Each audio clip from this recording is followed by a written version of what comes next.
Welcome to Spinning Back Clique, where each week here at MMA Junkie, we take a spin through the biggest stories in MMA. And on today's episode, RDR takes out the Reaper in Abu Dhabi. What's next for him?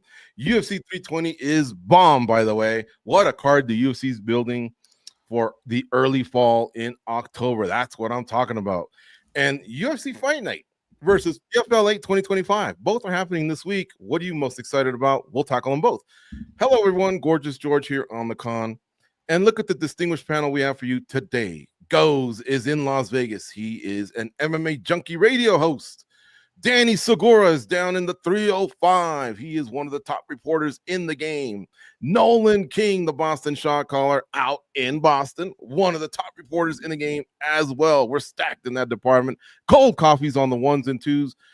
But before we get started, if you could kindly, hit that like button, I would really, really appreciate it. All right, boys, let's go over these fights that took place on a Saturday morning / afternoon. Who doesn't like the sound of that, right? To be fair, it was 8 p.m. Over there when they started. But anyway, let's start at the top. Danny, how did you score the main event? And what was your reaction to RDR's 5th win in less than a year, with 4 of them being in the UFC? What an amazing run. Man, I keep doubting RDR, and he keeps picking up victories the whole time. Since his debut, I saw him fight. I'm like, I don't think this guy's all that great, but yet he's had an escalation of opponents, and every time he's taken a big step up, he's delivered, and he did so this past weekend. I did think, though, Robert Whittaker did enough to win the fight. I scored it 48-47 for the former champion, but I have no problem with a 48-47 in favor of RDR. I mean, the fight was very close. The only really 2 rounds that I think you can judge clearly are the first and the second. First, obviously, going to Whittaker, and second, going to RDR. And then after that, it got weird. It got weird to judge that fight. The round 3, there was too much from both sides, so it was hard to judge. And then, then both fighters kind of got tired. And then round 4 and 5, things got a little complicated just because what would you, clean shots versus cage control and like dirty boxing. I mean, it just got difficult to judge. So I have no problem with the decision. But I did think Robert Whittaker did enough to win, I think. Danny, you think these guys were tiring and they were showing it? Do you think their reactions and the fact that they started getting sloppy, is that what makes it tricky for the judges, just to see what the real impact might be? Or, you know what I mean? Like, could it be that someone's just stumbling around versus really, really getting jolted by a punch? 100%. And I was actually thinking that as I was doing the live play-by-play for the fight, Robert Whittaker's body language was far more, I guess,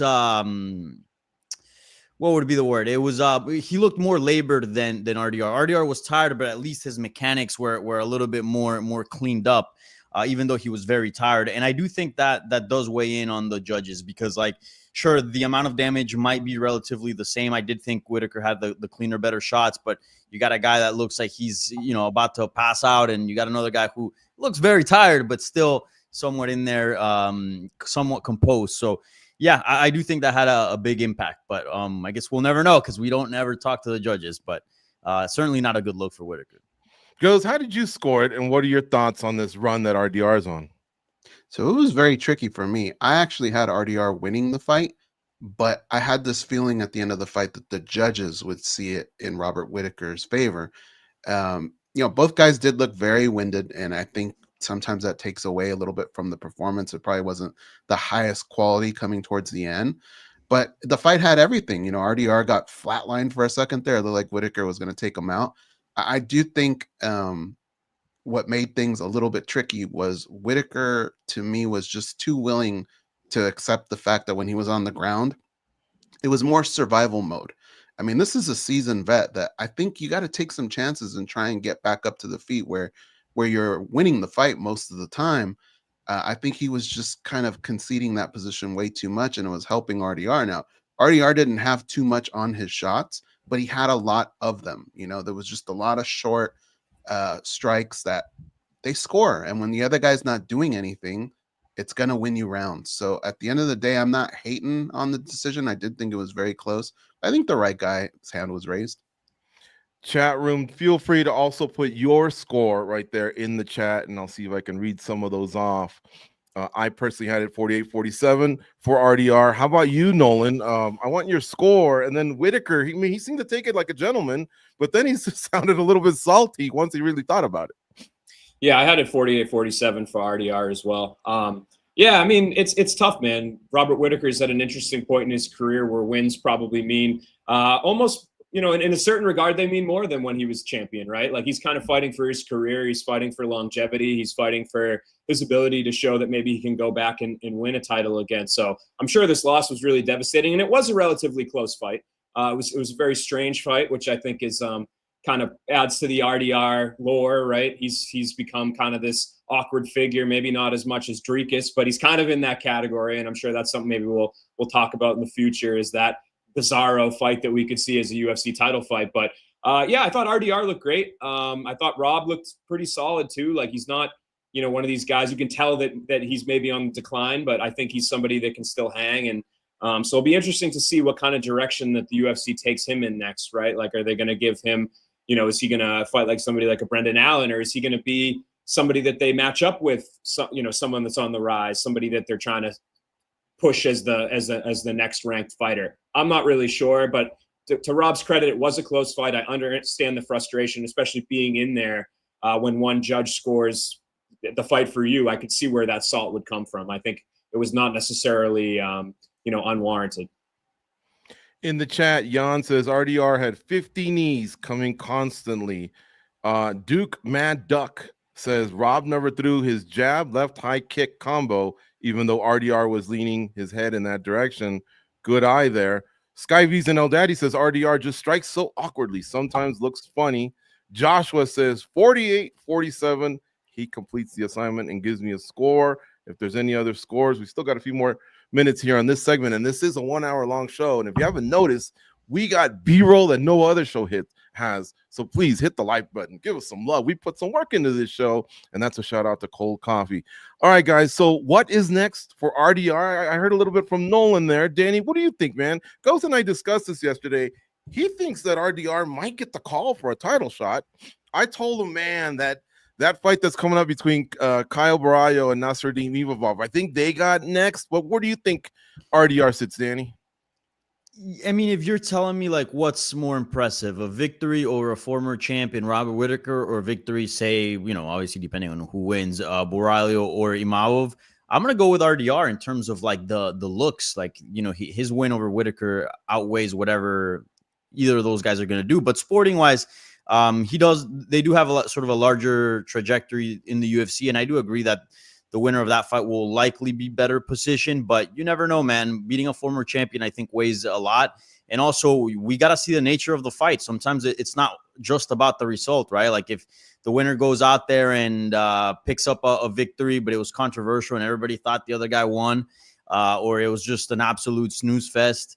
You know, the UFC sees that kind of stuff, and they'll maybe side with RDR. So I wouldn't like to pick anyone here yet, because I think we first need to wait and see how that fight plays out. But it's between those guys, right? It's either RDR or the winner of Barallo and Imavov. I think outside of that, there's nobody else competing for that spot.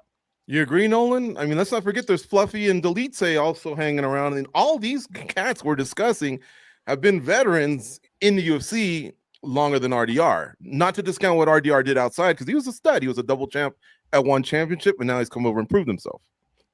Yeah, I think the Imavov versus Barallo fight, I think it's their title fight to lose. Like if one of them goes out there, whoever the winner is, and they put a boring performance forth, I could see the UFC maybe swinging in the direction of RDR. But for me, I think it's pretty easy right now. I think that fight in Paris, that should be the title eliminator, barring, you know, somebody getting kicked in the nuts or an absolute suck fest.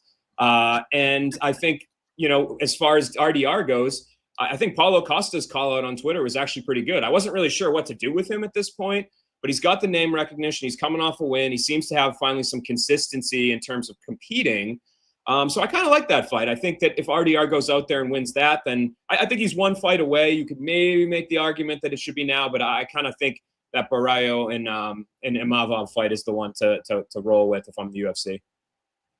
Costa, huh? All right. I know he's a big name, but man, he was on a bad run before that win. Yeah, I mean, it does feel like a step back. it does feel like a step back going from Whitaker. But I was thinking what's also a Strickland, step if he can forward come off that from Whitaker, suspension, right? Yeah, that? and I mean, his timing, the timing could align too, right? Where he could face the winner of Roman and Anthony. Maybe that's a fight that makes more sense. I was just kind of looking at the guys that are available right now, but that fight's only in 2 weeks. So I guess timing wise, maybe that's the fight. Maybe they should go with that winner instead. Costa's doing a good job of attaching himself to names that might not make sense, but because he's creating drama, kind of might make sense now. Oatmeal 26 in the chat says RDR looks like a 205er in there. He's huge. Yeah. Joshua scored it 1, 3, and 5 for Whitaker. Kyle Labossiere, I think, 49-46 Reaper. No one's had that one, Kyle. You're tripping, I think. There was 48-47s on each side. I looked at MMA decisions, so the media was pretty split. The judges were pretty split, but no one had it 49-46 either way. Perhaps you can give us a little rundown there if we're still on the subject and you write it, and I can see where you're coming from. Yeah, RDR versus Strickland main event. Duke Mad Duck said the same thing I said. Now, I know Strickland's got to figure out the Nevada State Athletic Commission issue that he has when him and Chris Curtis ran in the cage at an amateur MMA event, and he struck one of the guys competing. I don't think that's going to be like the worst punishment, so I could see it. Man, I just think RDR needs to rest his body, come back strong on the January card in 2026. 5 fights, guys, in just under a year. By one day, he made it in under a year. One of those fights was in the UAE under another promotion, I believe, but 4 of them were in the UFC. 3 were finishes, and the one that wasn't was a win over a former champ. That's quite a run. Like, you've already made your mark, guy. Settle back and see how this thing plays out. Now I sound like Dana White. Guys, is Whitaker done as a title contender? What's next for him, dude? Yeah, man. I mean, look, he's had his shots. I do think even in this fight, there were times where he did look a little sloppy. I think a lot of it had to do with that nose that got bashed early. I mean, when you're swallowing blood like that in the back of your throat, your cardio really takes a hit. But it just wasn't a good look for him, and getting the loss on top of it. As far as being a title contender, yeah, I think those days might be over. This was a violent card. Noses and eyes were getting shattered. We'll get to more of that in just a second. You agree, Danny? You think Whitaker's got one more run? He's only 34. He doesn't really get his ass kicked. Aside from Hamzat, he usually either wins or puts up one hell of a fight. I don't think so. I mean, he has losses to the current champion, the guy who's going to fight for the belt, in Hamzat Chimaev, and now another top contender in RDR. Things are just very complicated for Whitaker right now. Now, you never want to say never, because there could be injuries, a last minute call, right? Like we saw Michael Bisping become champion in a crazy fashion. So outside of a situation like that, no, I just don't see him stringing together 3 more victories at that age with the caliber of opponents that are in that weight class and then fighting for the belt. I think at this point, it's either fun fights or even retirement. If he's well off, I don't think it's a bad idea. I mean, the guys, we forget, but the guy's been through a lot of wars, and it'd be advisable to kind of step away if he's able to. A lot of 5-round fights. Hey, who was that guy in the B-roll? I know he was with the UFC a while back. Danny, who was that guy again? He fought Joel Romero for 50 minutes. I don't care who you are. That is not good for the health. Yeah. All right, in the co-main event, Peter Yan defeated Marcus McGee. Yan, he obviously wants to be a champ again. He's a former champion. Nolan, let's go to you on that one. What did you think of that fight? And do you like his chances of becoming a champion again? Let me answer the second question first. I'm not sure exactly if he'll go on to be champion again, but I think we don't give him enough credit for how consistently good he's been over the years. We've seen him lose at times. We've seen him have close battles where he's come up on the short side of the judge's decision. But I really think this is a guy that, it's so hard to be a top 2, top 3, top 4 guy for any period of time, but to do it for years and to consistently be one of the most technical fighters in the UFC, I think Peter Yan doesn't get enough credit for what he does. And we saw that on Saturday. I mean, when this fight was booked, a lot of us were a little bit surprised, right, that the UFC would book that matchup. It just seemed like for Marcus McGee, there was maybe a fight that should have taken place between his last one and this one in terms of, opponent level. So I actually thought Marcus McGee looked pretty decent, but he still lost pretty handily. And I think that goes to show you that there are levels. I know that's cliche, but Peter Yan is just a different beast in that division. And I think he really, reaffirmed that he is somebody that should be in those sort of title eliminator fights on a pretty consistent basis. Even if he suffers a loss, I think he's kind of always right there. So I'm not really exactly sure what will be next for him. This bantamweight division is a little bit messy right now. There's actually a lot of bodies that aren't booked, so the UFC could go in a number of different directions. But I was really impressed with his performance. I was just glad to see him back. And shout out to Marcus McGee too, I think, for being thrown in a pretty big slot against a really tough guy, a former champion. I thought his composure, the mental side of what he was doing was there. He's just got to get that technique up and fix some other things. And I think he's somebody that we'll see crack the top 10 eventually.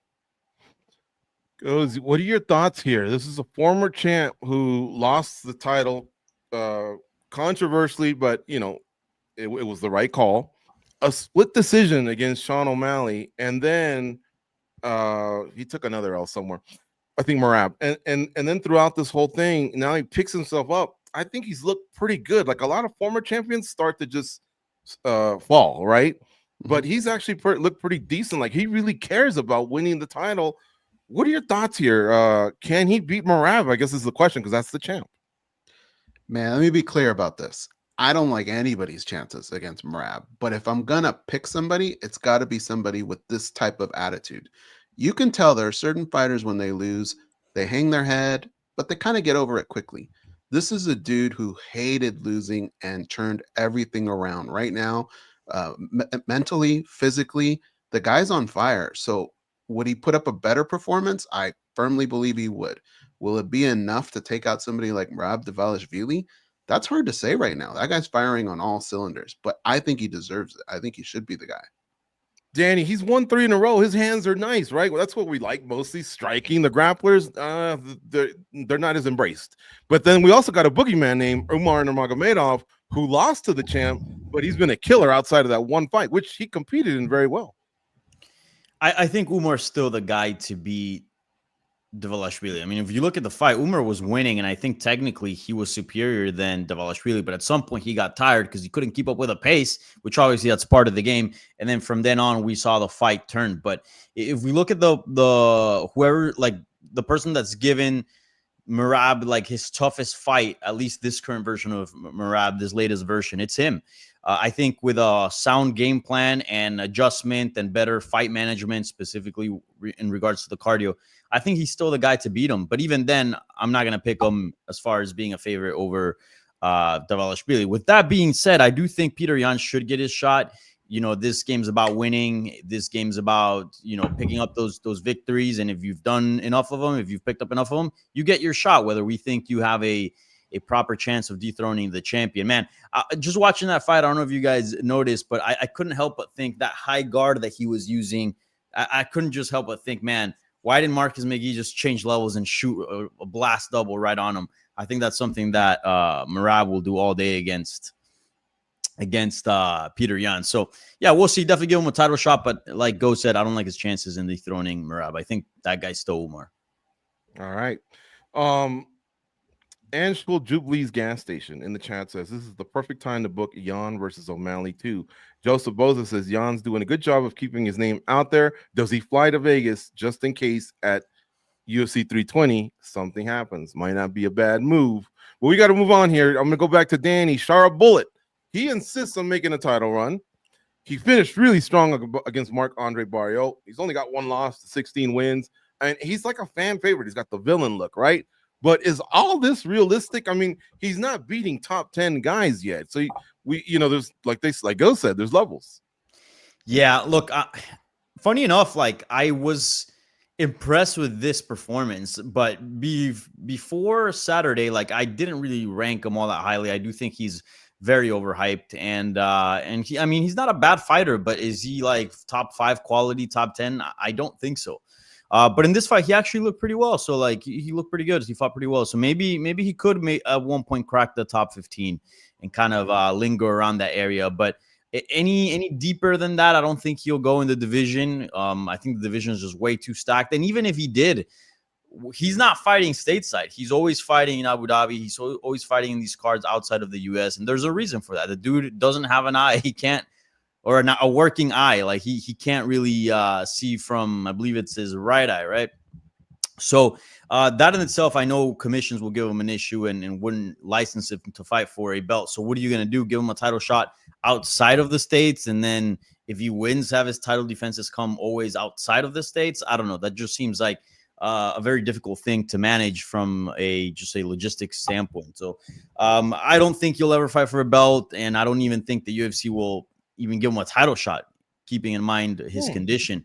And I know he keeps comparing himself to Michael Bisping, but Michael Bisping hid it from everyone. You know, he used the sunglasses. He figured out a way to get through the eye test. Like it was a big secret.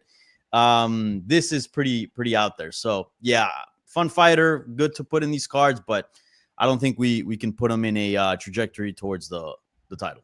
Nolan, do you agree with Danny? Can this guy be a champ again? Real quick, I was telling Goes on last night's Junkie Radio, he kind of reminds me of O'Malley, where he's very popular. He's got a look to him. And I could see the UFC maybe giving him a little bit of a shortcut, meaning should he just take out a top dog, maybe they put him in there. Yeah, I'm not sure. You know, I don't think he could be a champion, but I do think he's somebody that could end up in a like kind of higher than earned opportunity. Like I know the post-fight show for the UFC was very much hyping Ciryl Adesanya versus Shara as like the next move, which I thought was interesting. Again, who knows how much of that is injected into the the discussion by the UFC or how much of it's just organic, people just spitting out ideas. I think probably it's the second thing. But I think he's a guy, like Danny said, you can keep throwing him on those Abu Dhabi cards. I actually should probably look into it more in terms of him fighting in the States. I'm not totally convinced that there would not be states that have him fight here. There's actually a fighter named Dre Miley. He was signed briefly to Bellator, I think, at one point. He actually has one eye, and he's competed about 20 times professionally in the United States. I don't know if it's maybe different if you don't have an eye versus if you have an eye that's in, kind of a damaged part of your body. I don't know what what the rules are exactly there, but obviously eye exams are something that in MMA, if you're going to talk about pre-fight health reports and stuff, there's something that commissions take probably more seriously than anything else. So there might be an uphill battle, but I still think, he's that fight was awesome on Saturday. I think the big debate, I think, coming out of it was like, oh, how good is he? Is he ever going to be a champ, a contender? Do we overrate him? Is it just a look? But like in terms of a fight, that fight was really awesome. I was really happy to see that one fight of the night. I thought Whitaker and RDR might have snagged it from them with the name recognition. But if he's just a guy that's going to fight, top 10 to top 25 guys and put on great fights like that, I have no problem with his, enjoying him in this space. I think sometimes people get too caught up in being critical. But as far as his title aspirations go, I don't necessarily see that, but I think he could find himself in some big fights given his popularity, his look, and who he is.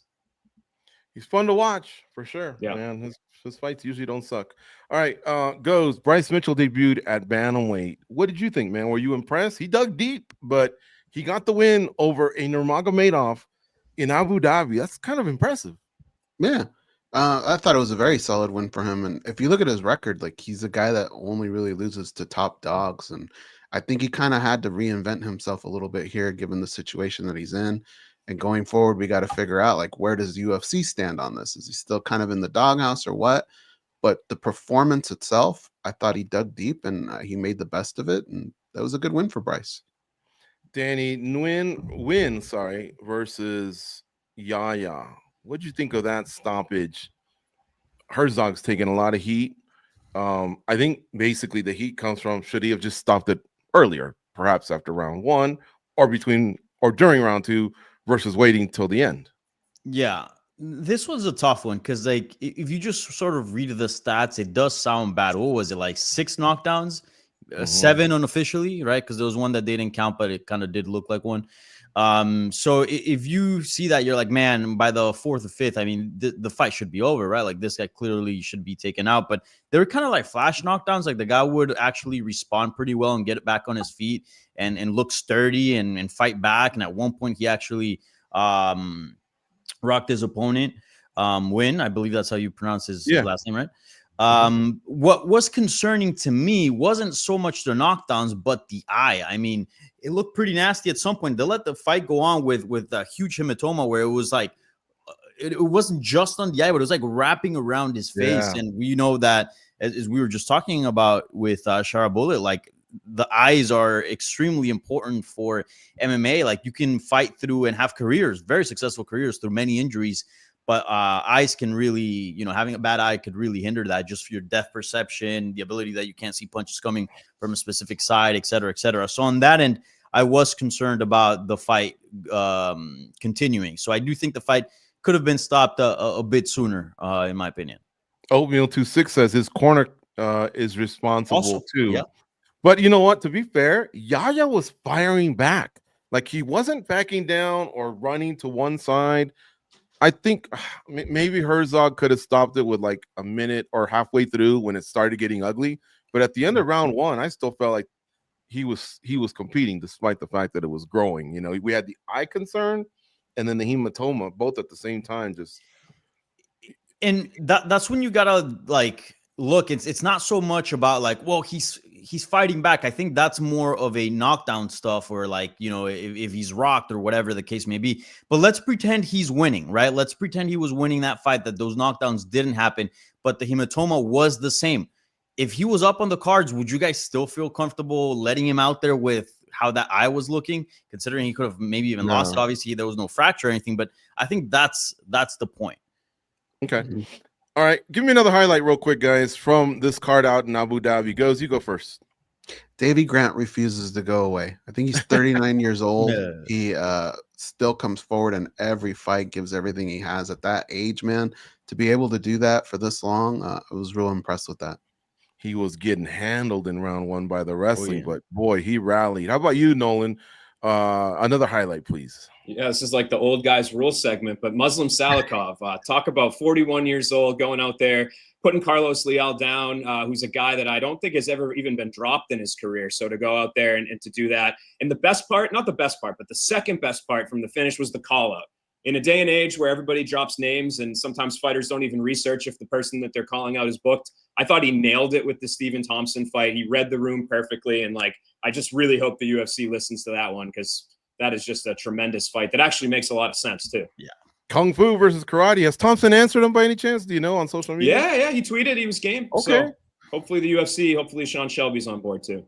Yeah, I'd like to see that. Danny, how about you? Another highlight, please. I got to highlight Bogdan Guskov stopping Nikita Krivlov. Entered as the underdog, got a first round knockout win. I think this guy is super underrated. And I tweeted that night or that afternoon that this is one of the best things that's happening at light heavyweight right now. His rise. Guskov is in a division that needs names, that needs finishers. And this dude is a good fighter, good finisher, is not afraid of calling people out. Yeah, I like it. And I kind of think he can go pretty far in this division, really. I didn't know that's who that was. I thought Anthony Smith had unretired. No. Dude, this guy's a finisher. He looks really good. Krylov was towering over him, but he waited for the right moment, man, and he stung Krylov. So good on him. I'm going to go with Tabitha Ricci. I saw somebody in the chat room, Baby Shark, pounding on Hebus. That's Skyvies and El Daddy. That elbow was a thing of beauty. You could just see she cracked probably an orbital bone, and right then and there, Hebus was in a lot of pain. So big win for the Baby Shark. But we got to move on to these fight bookings that I was talking about. Man, that Tuesday matchmaker meeting last week certainly did not suck. Let's go over them. Are you feeling Magomed Ankalaev versus Alex Pereira too soon, or just about right? They're definitely rolling the dice here, right? Because you don't want to be the guy that loses twice to the champion. Granted, he has teased heavyweight, and I do feel like a guy like Pereira always has an extra life. People will always be interested in seeing him. But I think things have kind of died down a little bit. In this situation, man, I think what he has to focus on, he's got to win this fight, and he's got to win it in devastating fashion, because I don't think what you got to avoid is them wanting to book this fight for a third time, right? If it's a decision, first one was a decision, maybe Ankalaev can make that case for getting a third fight down the road.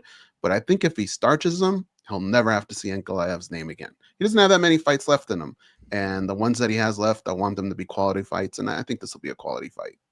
This is where I'd say, don't be ridiculous, Ghost. That would never happen. But I believe this is what cost you and Nolan mustaches, because it was Grasso and Valentina who went through that series because we had a draw, right? And that made them fight a third time. And both of these yahoos had to wear mustaches when really Danny and I were the ones betting.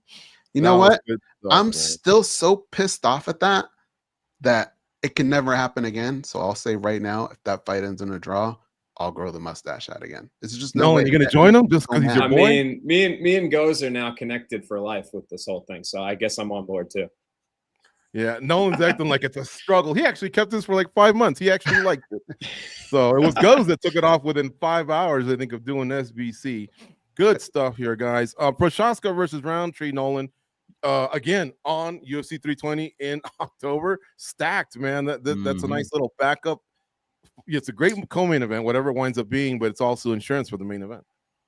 Yeah, it's a great fight. I mean, that 320 card's great. Light heavyweight kind of needs a kick in the butt right now. It needs things to get moving. It needs people with momentum. So I think even though the Ankalaev Pereira rematch maybe isn't like totally sexy to people, this fight is fantastic. So it will get the division going. And then we'll see what guys like Carlos Ulberg, who I believe is probably going to headline the upcoming Perth card, see what he's up to and kind of get the division moving again. There's just a lot of stagnation right now, if that's a word. I don't even know. There's a lot of stagnant. People aren't moving a lot. So, I love this. The Yuri Khalil fight. Talk about a banger, right? Talk about a fight that just on paper is bonkers off the wall. So I really love that one. And it's great to have that good supporting act below the two title fights. I think that's really important for us when we tune in on pay-per-view fight night. So what do you think about that? He mentioned Ulberg's name, Danny. What do you think happened there? Because this guy was kind of rising, right?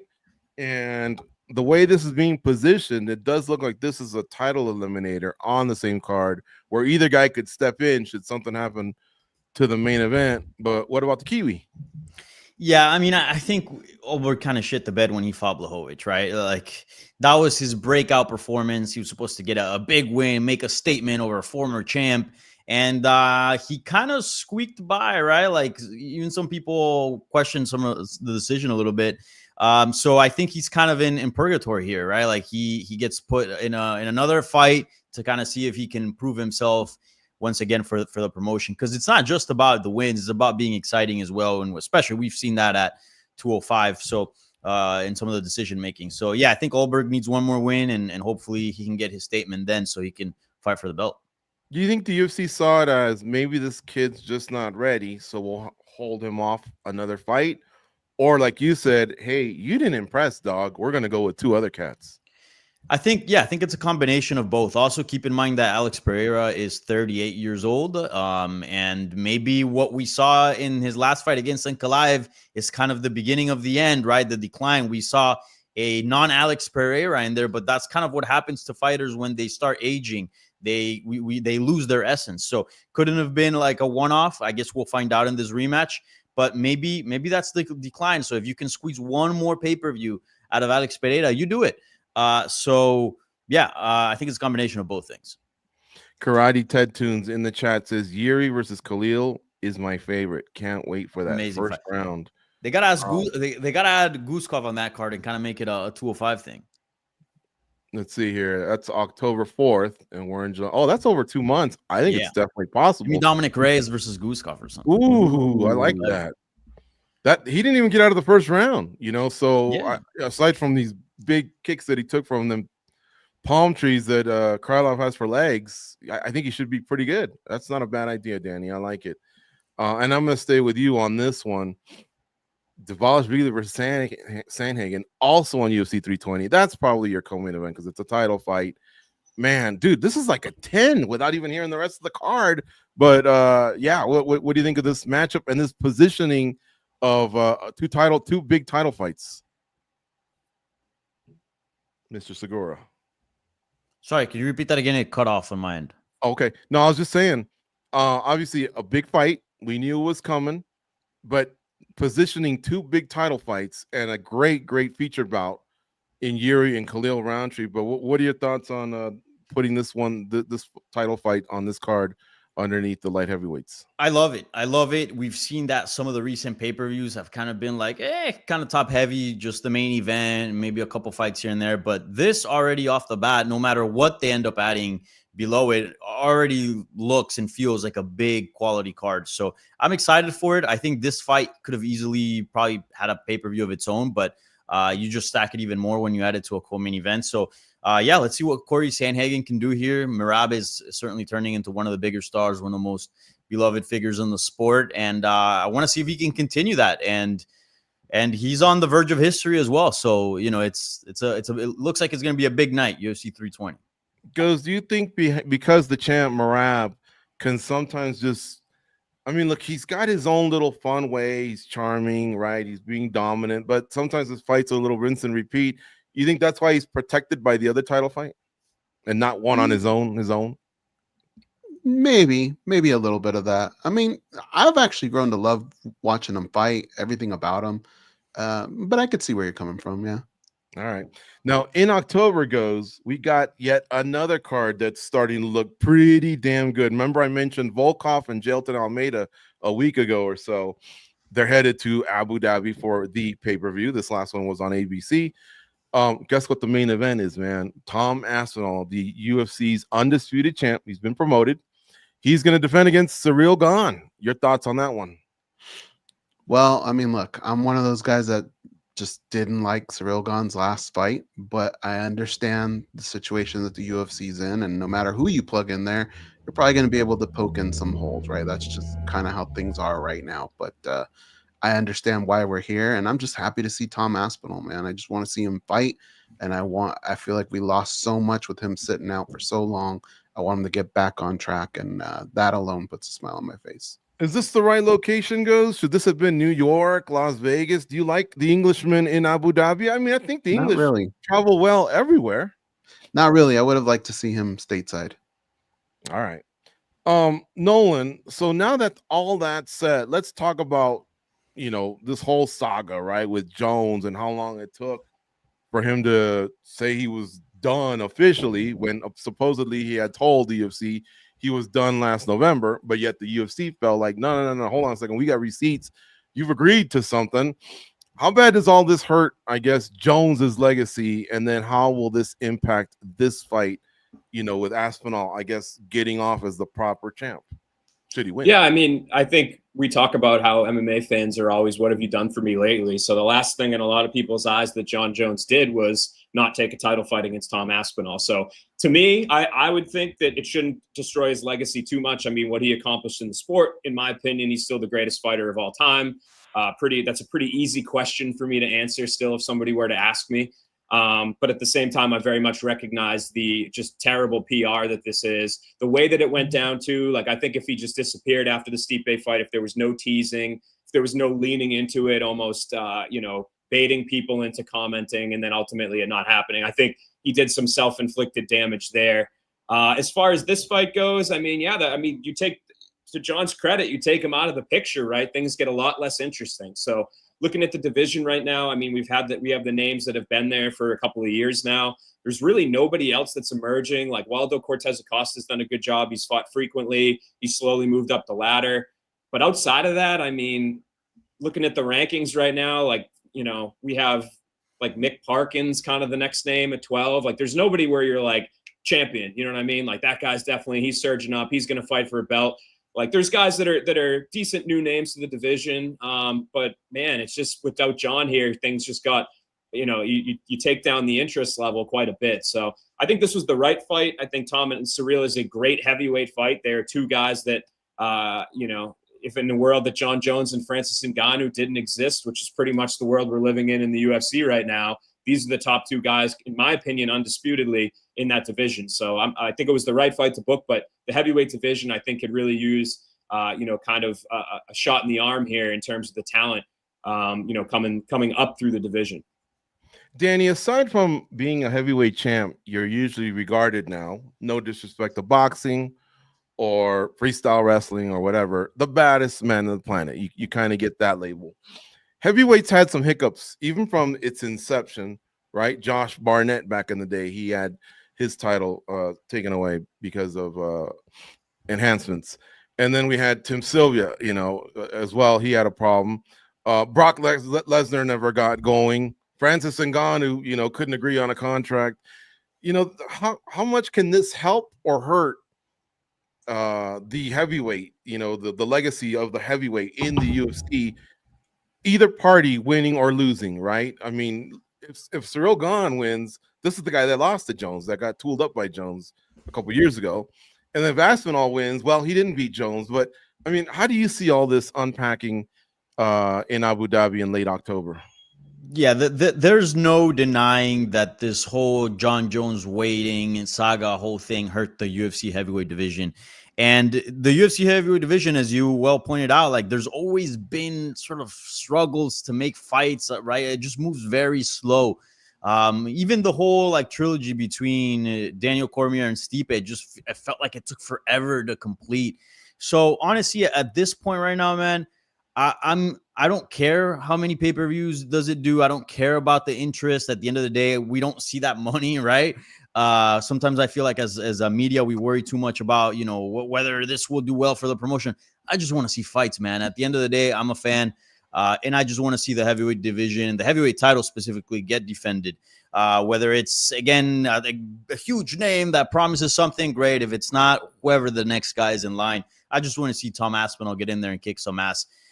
So yeah, I mean, it certainly hurt it, but I'm just relieved, and I am glad that we finally get the ball rolling, because some fights are better than no fights. So I think if Aspinall wins in the first round quick, oh man, this thing skyrockets. Yeah, if Ciryl Gane wins, it's gonna look ugly. You know, I mean, he'll be the champ. He did his job. He'll beat the guy who's been on a roll, but because he's had some prior losses to Ngannou and Jones, it'll take a while to get some traction. But I need a prediction from you, Danny. Early prediction, early lean on this one. Aspinall. Okay. Oh, you didn't even have to think about that. I don't think Gane passes round 2. Yeah, Dvalishvili, round 2. How about that? What about Dvalishvili? You like him to defend as well? Yeah. Can he submit Sandhagen? I'm gonna go decision. Ankalaev and Pereira too. Oh man, Ankalaev decision. Ooh, okay. Go. Same questions. All three of them. Who wins these title fights? I think Boatan comes back, gets a KO. I agree. I think Merab wins, but probably by decision. Yeah. And then I think Aspinall is fighting the ghost of John Jones. I think he gets the win and does it quicker. All right, Nolan, how you feel about the 3 title fights? Yeah, I'm going. I think Aspinall submission. I'll do a little later than Danny. I think maybe like round 3 or 4. Merab decision. Ooh. I feel fairly confident in that one. Great fight though. Love that one. And then Pereira versus Ankalaev. I'm going to say Ankalaev. I say he breaks out the wrestling for once. The wrestling that has evaporated from his game for whatever reason. I think this time around he throws Pereira off with it. Interesting. All right. Well, again, kudos to the UFC. They built some really, really nice cards in October. Let's move on here to UFC Vegas 108. It happens this week. Nolan, I'm going to come back to you. We're finally at the apex after about a 2-month run in proper arenas, averaging about 17, 18K fans screaming, right? And we had a hell of a main event lined up. About a couple of days ago, my question would have been, what's your excitement level and what kind of weight does this main event carry for the flyweight division? But now, because Tatsuro Taira is going to fight Hyun Sung Park and not Amir Albazi, my question is, what's your excitement level and what kind of weight does this main event carry in the flyweight division for Taira? Yeah, it's definitely a little lower, right? Because obviously you're going from a fight that had a lot of impact in that division, the ability for 2 guys to bounce back and maybe kind of solidify themselves for a title eliminator sort of scenario. And now you have Park, who has quietly emerged as a good prospect, but he wasn't even supposed to fight August 9th, which is the fight they pulled him from. He took that on short notice like a week ago to fill in for Alex Perez against Steve Erceg, and now here he is fighting a week sooner as a headlining bout at the Apex. And so I understand, like, this has been a pretty hectic few days for the UFC trying to figure out what to do here. Like, I can't remember the last time that it's probably since COVID that we got this close down to the wire of them trying to figure out what main event's going to headline on Saturday. So, they tried to do a heavyweight fight over the weekend with Waldo Cortez Acosta and Taliesin Teixeira.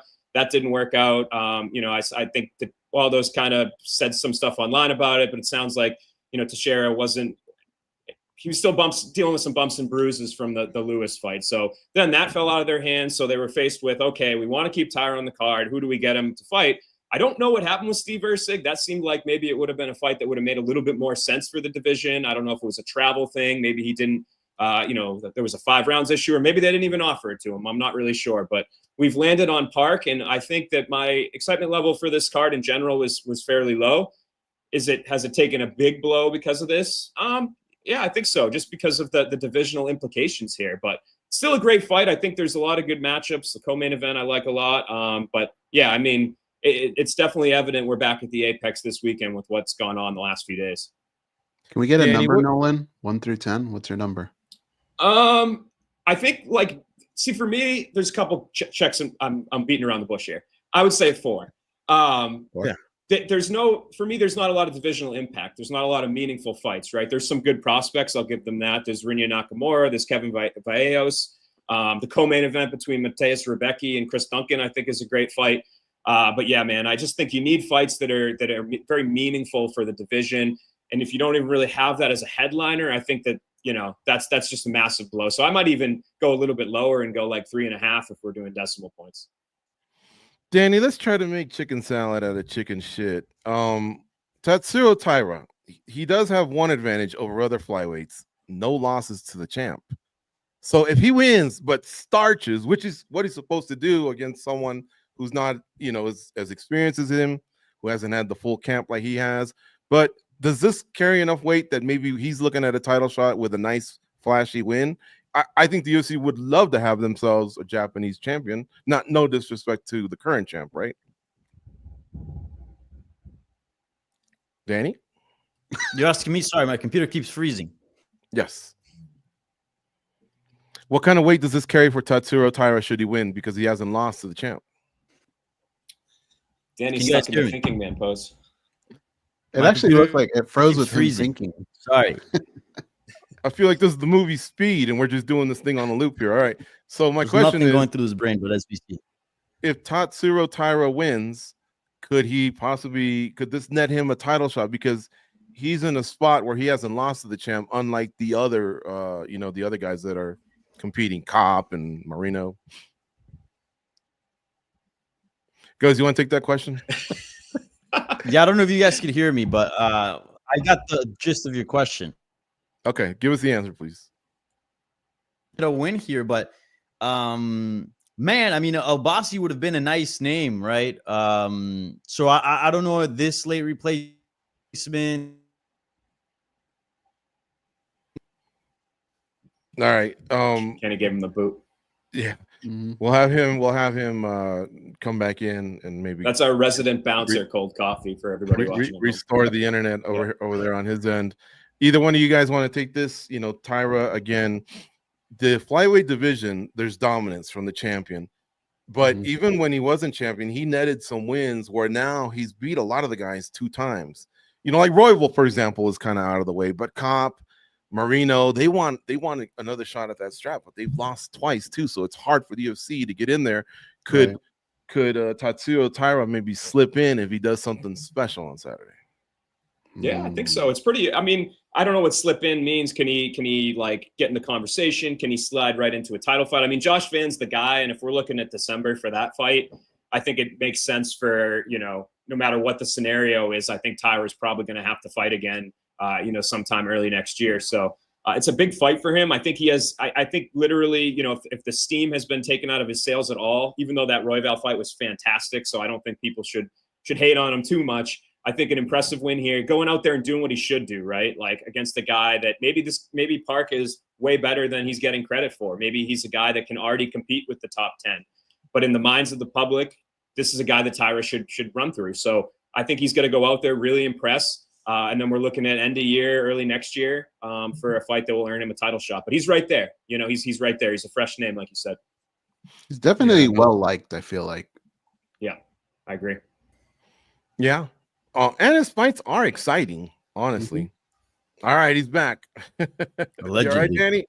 I don't know what happened, man. My computer keeps freezing or something. But. All right, you might want to call AOL after the after the show and see if things are. Yeah, I gotta figure that out. Maybe upgrade. Okay.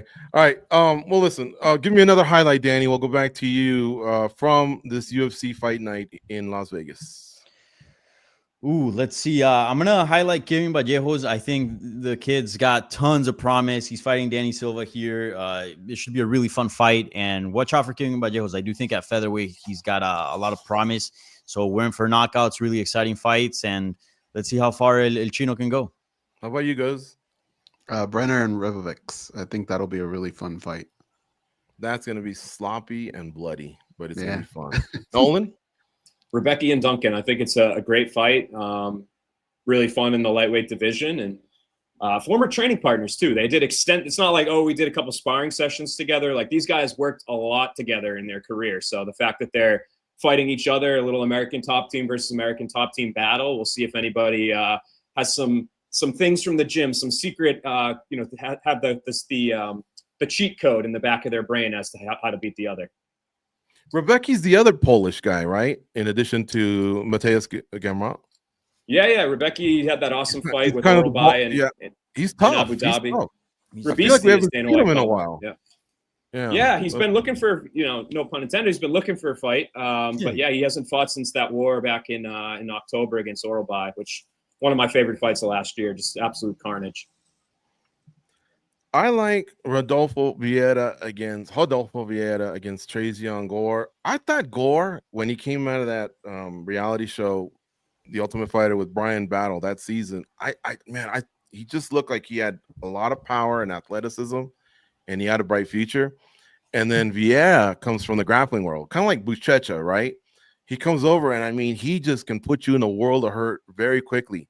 But because he's so jacked, remember, he got exposed and he got submitted by Fluffy Hernandez, but then he kind of fixed it. And if you notice, he's not huffing and puffing.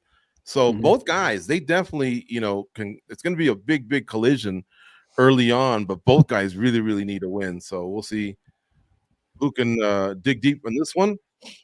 That happens on Saturday. And on Friday, we have PFL World Tournament 8 finals. So the top 2 fights are finals. In now what they call, rather than regular season and playoffs, they just call them world tournaments. Instead of 2 regular season fights and 2 playoff fights, now it's 3 fights because it's quarterfinals, semifinals, and finals. So we have Thad Jean versus Logan Storley in the main event. The winner there will win a belt and 500 grand. That's the welterweight division. And in the co-main event, we have Jesus Pinedo against Movlid Kabulaev. Both guys actually former champs from previous seasons. So that one's interesting. Kabulev's never lost. He's had 1 draw, but he's never lost. Very, very top-heavy card, but let's get into it. Ghost, do you like the way the PFL has split the tournament finals? Remember last year, or in last 6 or 7 years, they kind of give you all of them in one night, either in Madison Square Garden, or I think they went to Washington, D.C. They switched things around in locations-wise, but it would still be pretty much all the fights in one night. Now they're going to kind of stagger them on different cards, 2 of them happening on Friday night. Do you like that style? My answer is I don't know. Honestly, having them all together on one fight made it feel a little bit more special, right? Like their Super Bowl version of whatever they do. But spreading them out gives you more fights and more fighters get to fight and make money. I kind of like that as well. So I'm just going to watch it and see how it feels. But in the beginning, it did feel a little weird. I'll say that much. All right. How about you, Danny? On paper, you like this? The fact that we're going to get staggered finals? As a media member, I love it because what was it, like 6 championship fights? That was a lot to deal with, because you're obviously going to write recaps for every single one. The play-by-play gets a little longer. So as a media member, I love it. As a fan, I do feel like having all the title fights did make it a little bit special, but also like sprinkling them out. I don't think it's a bad idea to kind of add substance to many cards, not just one. So I would say it's got its pros and cons, but overall, I would say I like it. No disrespect to the NCAA standout, but I want to ask you about that, Gene Nolan. What's his sporting and star potential? Does the PFL possibly have themselves, a major prospect here? I think so. I mean, his rate of improvement, his ability to take on bigger and tougher names and look good. He's got the charisma. He's an awesome interview. His fighting style is exciting. We'll see how exciting it is against Logan Storley, but to me, I think they have something special on their hands here, right? Like, they've done a very good job of cultivating talent through their, divisional, through the tournaments, and whether it was like kind of the European series that they did with Dakota, whether it's Gene, who they've brought up through their own kind of, I don't know if he was on Challengers or if he just was a prelim guy, but they've done a good job at it. And I think them adding Mike Kogan from Bellator, and some of the Bellator folks has been helpful as well. So I think this is what they need more of, right? Especially where they've kind of gotten rid of the biggest names that they had, like whether it was Patricio or Patchy Mix or Aaron Pico, like those guys leaving, I think was really damaging in terms of the brand and in terms of why people would tune in. So they need this homegrown talent, and Thad Gene, I think, is the guy on the male side to be that guy. Who wins? Man, it's tough. Like, you finally take that step up, and then you got a guy who's got relentless wrestling style. I'm going to lean with Thad Gene. But I think Storley could piss off a lot of people, and as he's done over the years, and make it ugly, take Gene down and control him as well. So I'm going to lean with Gene, but it's a tough one, man. Storley's only really lost to the guys that have gone on to wear belts, and he looks like he's focused. Too early for Thad Gene goes, or can Storley get it done? Or I guess it's the same thing, but who wins? I think in this format, a lot of times momentum plays a big part in this. And last fight wasn't easy for either guy, but I feel like Thad Gene's got a little bit more momentum. I think maybe he can take this one. I feel like Storley's kind of slowed down just a little bit. How about you, Danny? What's your prediction for the main event at PFL 8? It's on Friday, folks, 9 p.m. Eastern, 6 p.m. Pacific for the main card start. I'm going to go with Thad Gene. Look, Jason Jackson, in my opinion, has very underrated wrestling, and he had some success, but also a lot of difficulty against Thad Gene. I know that Logan Storley has a better background pedigree in wrestling, but I do think his MMA wrestling is not the best. I don't think it's bad. But I think maybe he can give Thad Gene some trouble in the first, second round. But as the fight goes on, Thad Gene, I think he carries that power throughout the fight. I think he gets a late stoppage here. Yeah, I think Thad Gene's going to win it. I think there might be some early struggles for him with the wrestling, but he'll figure it out. I think Thad Gene's going to win. How about the co-main event, fellas? Undefeated Magomed Ankalaev, a former champion, I think season 22, and then Jesus Pinedo, season 23, also a former champion. I am really pumped up for this fight. What's your prediction? Who comes out? Let's be transparent here. Goes and I are Peruvian as well as American, so we're homering a little. Or Goes, are you going against La Patria? Today's Independence Day for Peru too, man. It'll sting if you say the Russian guy. Be careful with your words, Goes. Oh man, look, dude. First of all, this should have been the main event. All right. The fact that we're saying it's a co-main event makes zero sense to me. This should have been the main event. I talked about momentum. I feel like Pinedo's got a lot of that right now, but it's a very different matchup than what he's been facing so far. I'm going to go with the Peruvian. All right. How about you, Danny? Do you like this matchup as much as I do? Undefeated, 2 former champs. Who do you like here? This is the best fight of the entire week. Better than any fight on the rest of the PFL card. Better than any fight on the UFC card. This right here is a high-level fight, and it's also a banger. I think it could go either way. I think Magomed is really, really good. But Pinedo, and you've seen him train, George. Pinedo's an animal, and I feel like he's very underrated. And because he's El Mudo, he doesn't speak very much. He's the mute. I think people don't really give him the credit that he deserves. But, man, I think the guy's tough as hell. I think the guy has a great chin, very skilled fighter, and he has sneaky good power. So I'm going to pick him to finish this fight late.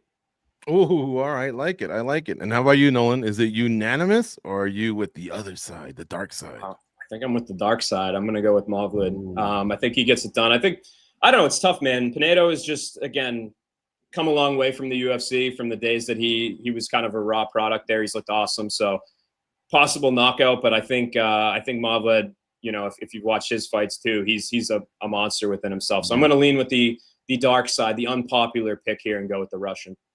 I can't believe I took this guy out for ceviche. I'm just trying to get you to take me again. We've just turned you into a Peruvian cuisine fan, and you just stab us in the back like that? Lomo saltado, man. It's good. Ceviche's good. Oh my god! But I think, you know what I think it is? I think I just need to try it one more time before I'm really convinced. So next time we're in Vegas. This fight ends by the knees. The knees is going to be a weapon. Movlid, little guy, he has that little jumping knee as well. But look, it's going to be a fun fight. It's not going to be an easy fight, but I think Pinedo can score a win. Those undefeated fighters, if you can stop them from their main strength, which for Movlid, which I know he's proud of his striking too, but the wrestling's his bread and butter.